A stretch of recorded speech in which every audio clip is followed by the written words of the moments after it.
Hey everyone, good to see you. David here with another video. Grab yourself a brew, let's have a natter about 3D printing.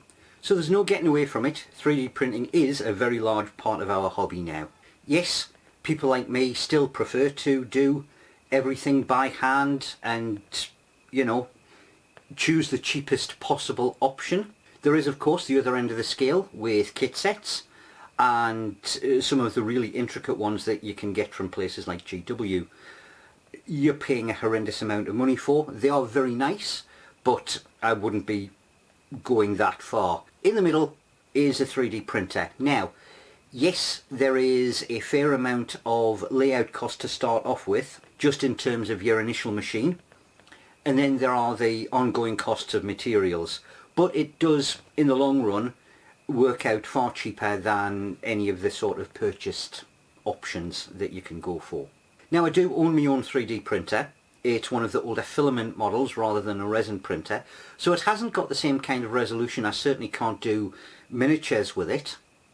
But if it is a piece where it's going to be too time consuming and too much of a faff to get right, like for example this set of turbine blades, you know, getting the spacing and angle for those would have been an absolute nightmare, so I 3D printed that. Or if it is something that I want a lot of, like for example these crates, then I'll do a print run of those. Again, something like this, to get the detail, it's going to be far too finicky. Yes, it can be done, but for the amount that I'm after, I may as well 3D print them. So that is generally what I use mine for.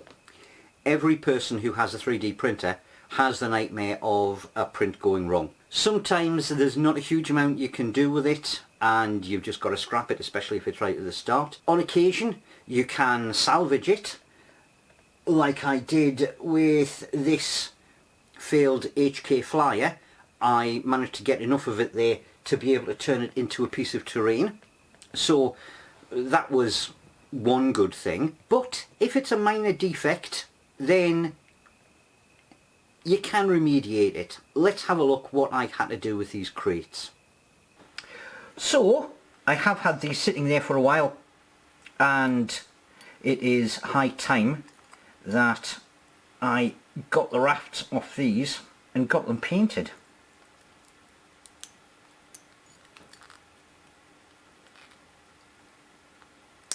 Alright, I will pop these outside with the other, God knows how many I've got, and give them an undercoat and a base coat of brown.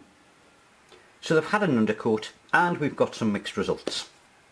This one here, this one was a very good print and it's taken an undercoat quite nicely. I've obviously just done it in brown because it's a wooden crate. So a couple of dry brushes with some lighter colours of brown, and that one will be done and ready for the table. These two, however, the print wasn't brilliant. When I was doing these, I had a bit of a nozzle blockage and the results aren't pristine. Now, this one is not bad. You've got most of the detail there. There is a little bit of gap where the filament didn't come out quite properly. And what I think I will do with that one is dry brush it the same as the others and then give it a darker wash just to pick out that sort of, you know, damaged area, and that will be a rotten crate, because you do get those. Okay, so obviously older than the others. So that is fine. I am okay with the state of that one. This one, however, was the worst of the bunch. Now, it was clogging really badly when this one came out, and as you can see there are gaps, and I had hoped that with a decent you know, heavy coat of paint it would have come up more to that level, but it didn't. So there is some remediation to be done. Right, let's pause for a second and go through some options on how we can fix this. Now, if it was a larger piece like a building, with a nice flat side, then what I would have been inclined to do is use some watered down PVA and a coating of facial tissue just to give it a skin coat, and that would have been all fine. If it's something more expensive, like a miniature, where you really do need the detail, then I would be reaching for something like liquid green stuff or Tamiya putty that you've seen me use before. Or if it's a really nasty gap, you know, between joins or things like that, then straight green stuff or milliput, and, you know, sculpt it out. However, for a terrain piece like this, I don't want an expensive option because those ones are costly. The cheaper one, and you have seen me use this brand before, this is Reeves modelling paste. Now, you've seen me use the coarse texture gel from Reeves, and I use that for gaps in terrain all of the time. This one is the same stuff, but it doesn't have the gritty compound in it to make it all textured. You can use this, you can add it to paint, and basically it thickens it into a gel. It's how artists get those nice sort of 3D effects with their brushwork. So, just using an old brush,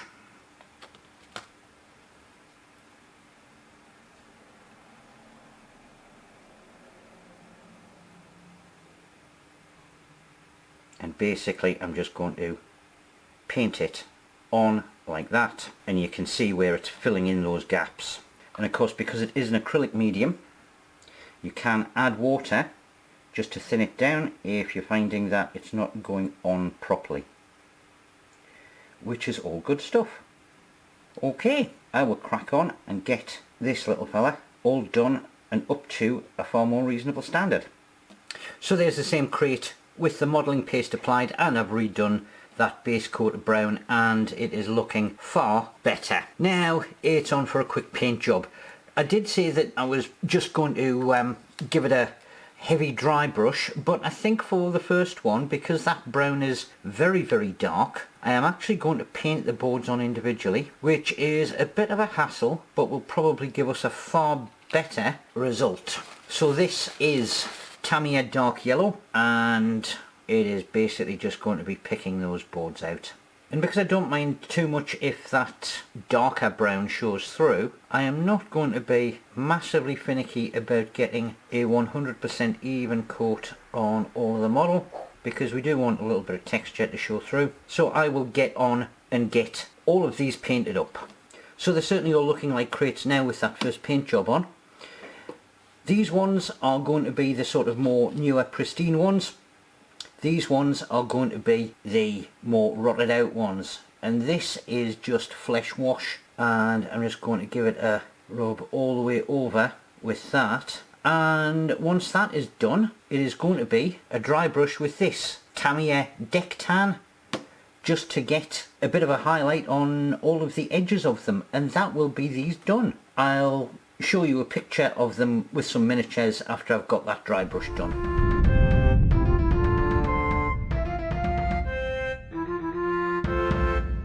So there you go. Not every failed 3D print has to be consigned to the rubbish bin. You can recover them on occasion. Anyway, if you have found that tip in any way, shape or form useful, please do hit the like button. Subscribe, of course, if you're new, because there's going to be new videos coming out regularly. And until next time, see you in a bit. Ta-ra!